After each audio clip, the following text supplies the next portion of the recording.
किशनगढ़ में हरिया नाम का एक आदमी अपने परिवार के साथ रहता था, जो दिन रात जंगल में लकड़ियां काटकर अपने घर का खर्च चलाया करता, जिससे बस 2 वक्त की रोटी का खर्चा निकल पाता था।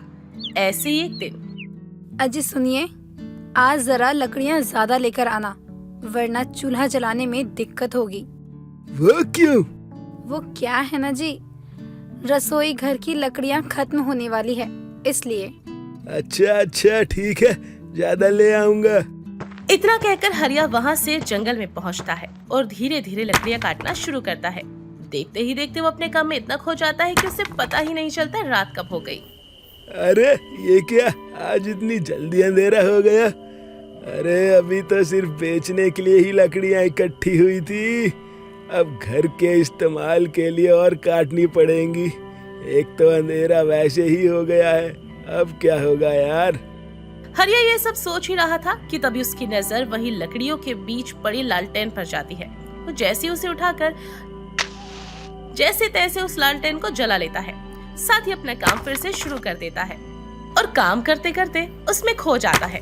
वहीं दूसरी ओर उसकी पत्नी रमा घर पर उसका इंतजार करती है। आज इन्हें इतनी देर कैसे लग गई? अभी तक रात का भोजन भी नहीं बना है। अब मैं बच्चों को क्या खिलाऊंगी? माँ बहुत भूख लगी है। हाँ बेटा, अभी तुम्हारे पिताजी लकड़ियाँ लेकर आते ही होंगे। वो जैसे ही आएंगे मैं खाना बना दूंगी। माँ, अभी और कितना वक्त लगेगा पिताजी को? जरा देख कर आओ बेटा, तुम्हारे पिताजी कहाँ रह गए? ये सुनते ही पिता को देखने जाता है। कुछ दूर चलने के बाद उसे उसके पिता नजर आते हैं, जो रेडी पर लकड़ियों के गट्ठर के साथ हाथ में एक लालटेन लिए आ रहे थे। कुछ देर बाद दोनों घर पहुंचते हैं। आज आपको इतनी देर कैसे हो गई थी? अरे वो कम पड़ गई थी लकड़ियां, और घर के लिए भी लानी जरूरी थी, तो इसलिए। अच्छा ठीक है, चलिए अब मैं खाना बना देती हूँ, तब तक आप नहा लीजिए। पिताजी, कल ना मेरा जन्मदिन है, तो ना वो बड़ी वाली दुकान है ना, वहाँ से केक लेकर आना। अच्छा, कल देखते हैं। चीकू की बात सुनकर हरिया थोड़ा सा परेशान हो जाता है और सभी लकड़ियों के गट्ठर को दूसरे कमरे में रख देता है। साथ ही जलता हुआ लालटेन वहीं पर रखकर भूल जाता है। सभी लोग भोजन करके सो जाते हैं। अगले दिन सुबह सभी उठकर चीकू के जन्मदिन की बधाई देते हैं और सभी बच्चे स्कूल चले जाते हैं। जिसके बाद रमा कहती है, आप भी बाजार जाने की तैयारी कर लीजिए। हाँ, मैं भी जाकर देखता हूँ और सामान बाहर निकाल लेता हूँ।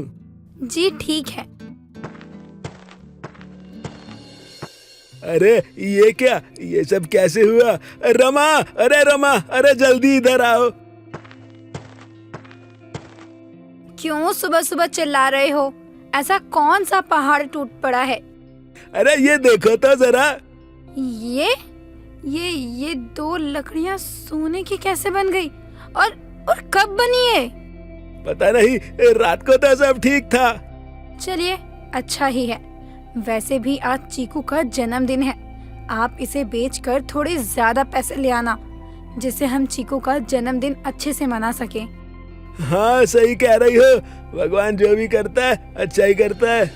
इतना कहकर हरिया बाजार जाकर सारी लकड़ियों के साथ सोने की वो लकड़ी भी बेच देता है और घर जाके सारे पैसे अपनी पत्नी रमा को दे देता है। फिर से जंगल जाकर वो लकड़ियाँ काटने लगता है और रात के लिए आज वो फिर से वही लालटेन लेकर आता है। करीबन 8 बजे तक लकड़ियाँ काटने के बाद वो घर लौटता है तो वो देखता है कि उसकी पत्नी ने चीकू के जन्मदिन के लिए पूरे घर को गुब्बारों और दियों से सजाया है। साथ ही तरह तरह के पकवान भी बनाए हैं। तभी रमा उससे कहती है, आ गए आप, जाइए और लकड़ियाँ अंदर रख दीजिए, साथ ही नहा कर ये नए कपड़े पहन लीजिए। अरे रमा, इतना खर्चा करने की भला क्या जरूरत थी? कोई बात नहीं, वैसे भी हम कौन सा रोज रोज ये सब करते हैं। अच्छा, तुम कहती हो तो ठीक है। कुछ समय बाद हरिया और उसका पूरा परिवार मिलकर खुशी खुशी धूमधाम से चीकू का जन्मदिन बनाते हैं और सो जाते हैं। अगले दिन हरिया लकड़ियाँ लेने के लिए फिर से दूसरे कमरे में जाता है तो वो देखता है कि आज भी 2 लकड़ियाँ सोने की बन गई हैं और लालटेन भी रात से अभी तक जल रहा है। तभी वो रमा को आवाज लगाकर बुला लेता है और उससे कहता है, रमा, मुझे तो कुछ गड़बड़ लग रही है। देखो, आज भी वही हुआ जो कल हुआ था। अरे हाँ, लेकिन ये कैसे हो रहा है? मुझे लगता है ये सब इस लालटेन की वजह से हो रहा है। वो कैसे? अरे मैं 2 दिन से इस लालटेन को रात को बंद करना भूल जाता हूँ और सुबह हमें ये लकड़ियाँ सोने की मिल जाती है। अरे हाँ, ये तो मैंने सोचा ही नहीं। लगता है ये कोई ऐसा वैसा नहीं बल्कि जादुई लालटेन है। जादुई लालटेन? हाँ, तभी तो देखिए ना, ये सब हो रहा है। लेकिन हमें इसका इस्तेमाल बहुत ही सावधानी से करना होगा, वरना कुछ भी गलत हो सकता है। हाँ रमा, तुम ठीक कहती हो। अच्छा तो मैं एक काम करता हूँ, क्यों ना कोई नया काम शुरू करे जिससे हमारी आमदनी ज्यादा हो जाए और किसी को हम पर शक भी ना हो। हाँ, ये तो आपने बिल्कुल ठीक कहा। रमा से ये कहकर तीनों सोने की लकड़ियां लेकर वो शहर चला जाता है, जहाँ से उसे लकड़ियों उसके बदले ज्यादा दाम मिलता है और वो वापस आकर एक मिठाई की दुकान खोल लेता है। साथ ही रोज थोड़ा सा समय निकालकर जंगल में लकड़ियां काटने भी जाता है। उससे घर में कुछ रखता तो कुछ पैसे बचा पाता। इस तरह जादुई लालटेन की मदद से वो एक बड़ा घर भी ले लेता है और अपने परिवार के साथ आराम की जिंदगी जीने लगता है। साथ ही भगवान का शुक्रिया अदा करना कभी नहीं भूलता। ये देख गाँव के सेठ को उससे जलन होने लगती है और वो हरिया की दुकान पर आकर उससे कहता है, अरे हरिया, कैसी चल रही है तुम्हारी दुकान? अरे सेठ जी, आपकी और भगवान की कृपा से बहुत अच्छी चल रही है। हाँ हाँ, वो तो मैं देख ही रहा हूँ। धीरे धीरे कहाँ से कहाँ पहुँच गए। जी सेठ जी, बस दया है मालिक की। जरा हमें भी बताओ, ऐसा क्या चढ़ावा चढ़ाते हो भगवान को जो सब पूरा हो रहा है? अरे अरे नहीं, बस मेहनत करते हैं और भगवान देख ही रहा है। ये ऐसे कुछ नहीं बताने वाला, इसका कुछ तो करना पड़ेगा, वरना कुछ दिन में ही मुझसे आगे निकल जाएगा ये। अच्छा तो हरिया, तुम इसी तरह लगे रहो और मेरे लिए 2 किलो लड्डू बांध दो, फिर मैं चलता हूँ। अरे जी सेठ जी, अभी लीजिए। हाँ हाँ, आज की रात रुक, कल से देखता हूँ क्या करता है ये सोचकर सेठ तो वहाँ से चला जाता है, लेकिन अपने आदमी से कहकर रात को हरिया की दुकान को जलाने का आदेश दे देता है। रात को सभी गांव के लोग सो चुके थे। सेठ के आदमी हरिया की दुकान को जला देते हैं और अपनी दुकान को इस तरह जलता हुआ देखकर हरिया और उसका पूरा परिवार बहुत दुखी होता है। अगले दिन हरिया फिर से जंगल में जाता है तो सेठ के आदमी भी उसका पीछा करने लगते हैं। वो देर रात तक लकड़ियां काटता रहा और ढेर सारे गट्ठर बनाकर घर पर ले आया। रात में जादुई लालटेन को जलाकर कमरे में रख दिया। अगले दिन सोने की लकड़ियां देखकर सेठ के आदमी हैरान हो जाते हैं और सेठ को सब कुछ बता देते हैं, जिसके बाद सेठ के इशारे पर उस जादुई लालटेन को चुराकर वो सेठ के घर ले जाते हैं। अच्छा, तो ये वो जादुई लालटेन है जिसकी मदद से ये हरिया मुझसे आगे निकल रहा है। हाँ सेठ जी, ये वही लालटेन है।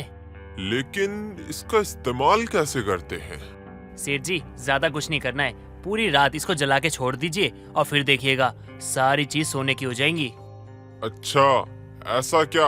अब देखता हूँ कि वो हरिया क्या करेगा। लेकिन सेठ जी, थोड़ा ध्यान से कीजिएगा, कहीं कुछ गलत ना हो जाए। हाँ हाँ, अब मुझे मत सिखा। सेठ के जादुई लालटेन के पास ढेर सारा सामान रख के सो जाता है तो वो देखता है कि इससे तो सुबह कुछ भी नहीं हुआ, जिसे देखकर उसे बहुत गुस्सा आया।